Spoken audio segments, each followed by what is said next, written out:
नमस्कार, positive synergy channel में आपका स्वागत है। भारतीय रेलवेज, जो विश्व का चौथा सबसे बड़ा रेल नेटवर्क है, उसने अपने इतिहास में पहली बार प्राइवेट प्लेयर्स को पैसेंजर ट्रेन चलाने के लिए आमंत्रित किया है। सरकार ने ऐसे 109 रूट्स को आइडेंटिफाई किया है जिन पर 151 प्राइवेट ट्रेन चलाई जाएंगी।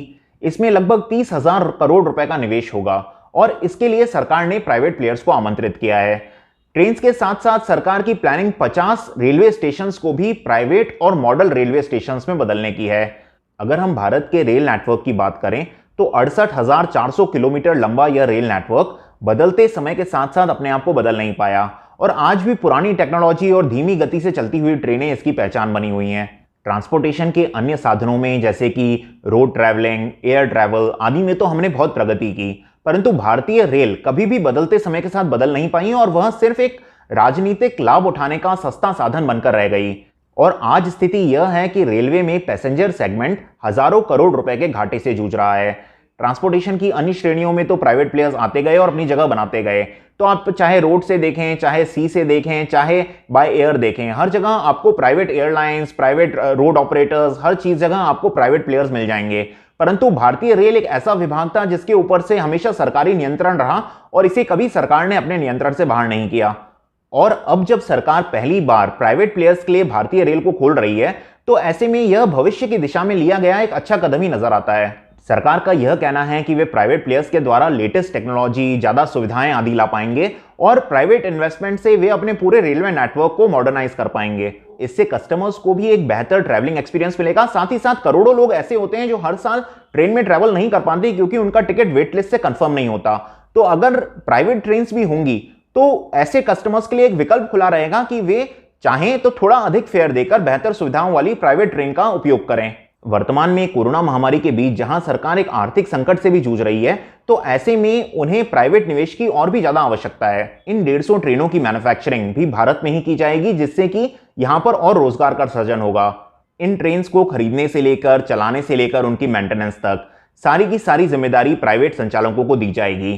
प्राइवेट संचालक ही यह तय करेंगे कि उन्हें उस रूट पे कितने स्टॉप्स पर ट्रेन को रोकना है, साथ ही साथ कितनी देर रोकना है और उन्हें रूट के ऊपर किराया क्या रखना है। इन ट्रेन का संचालन 35 साल के लिए प्राइवेट प्लेयर्स को दिया जाएगा।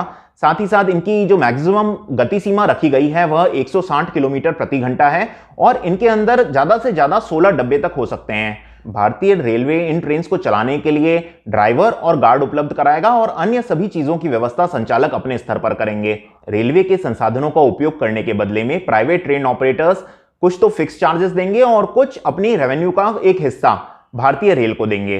भारत सरकार ने पिछले 1 साल में 2 प्राइवेट ट्रेन चलाई हैं। इनको नाम दिया गया है तेजस एक्सप्रेस। एक ट्रेन चलती है दिल्ली लखनऊ रूट पे और एक ट्रेन चल रही है बॉम्बे अहमदाबाद रूट पे। इनको पूरी तरह से प्राइवेट ट्रेन तो नहीं कहा जा सकता क्योंकि इनको रेलवेज मैनेज नहीं कर रहा, लेकिन रेलवे की एक सब्सिडरी IRCTC मैनेज कर रही है। इन 2 ट्रेनों को चलाने से जो परिणाम मिले हैं उससे भारत सरकार पूरी तरह संतुष्ट है और अब वह 150 ट्रेन को प्राइवेट सेक्टर के लिए पूरी तरह खोलना चाहती है। अगर हम रेलवे स्टेशन की बात करें तो भारत सरकार ने भोपाल के हबीबगंज को एक प्राइवेट रेलवे स्टेशन के रूप में डेवलप किया है और अब सरकार का अगला लक्ष्य है 50 रेलवे स्टेशन को एयरपोर्ट की तर्ज पर डेवलप करना, जहां पर सभी सुख सुविधाएं उपलब्ध हों। आज भारत में 13,452 पैसेंजर ट्रेन हैं और 8,000 से ज्यादा रेलवे स्टेशन हैं।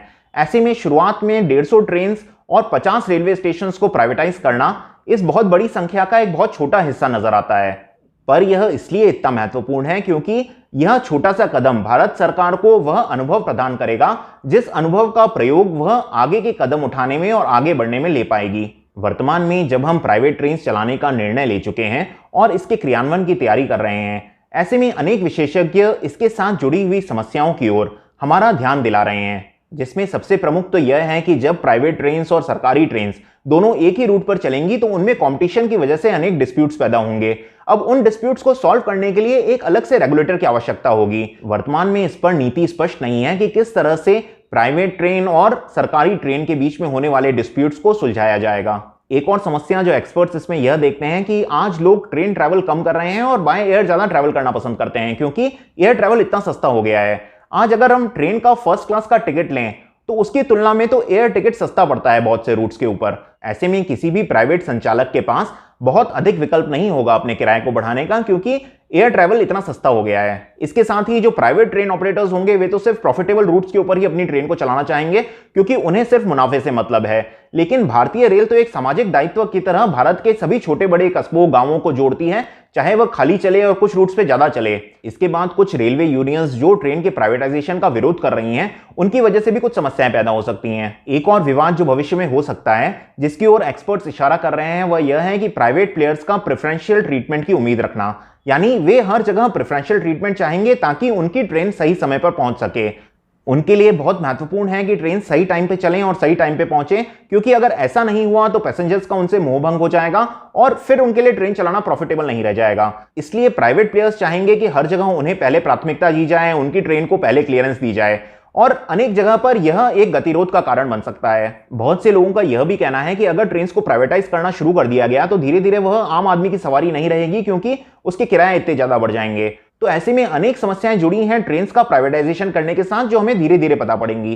पर अगर हम इसका दूसरा पक्ष देखें तो वह यह है कि आज हमारी ट्रेन दुनिया में सबसे धीमी गति से चल रही हैं और बहुत पुरानी टेक्नोलॉजी, पुराने सिस्टम के ऊपर आज भी चले जा रहे हैं, और भारत सरकार के पास वे संसाधन भी नहीं है कि इनको मॉडर्नाइज कर सकें, इसमें लेटेस्ट टेक्नोलॉजी लाएं, और क्योंकि उसके लिए बहुत ज्यादा पैसा चाहिए। और सरकार का यह मानना है कि प्राइवेट प्लेयर्स की पूंजी की मदद से वह इस सिस्टम को मॉडर्नाइज कर सकते हैं और इस नेटवर्क को बेहतर बना सकते हैं। अब सरकार का यह प्रयोग कितना सफल होता है यह तो आने वाला वक्त ही हमें बताएगा, परंतु हम यह कह सकते हैं कि सरकार यथास्थिति को बदलने का एक प्रयास कर रही है और अपने राजनीतिक लाभ हानि से परे जाकर भारतीय रेल को बेहतर बनाने के लिए एक कदम उठा रही है, और इस प्रयास को करने के लिए तो कम से कम हम उसकी सराहना कर ही सकते हैं।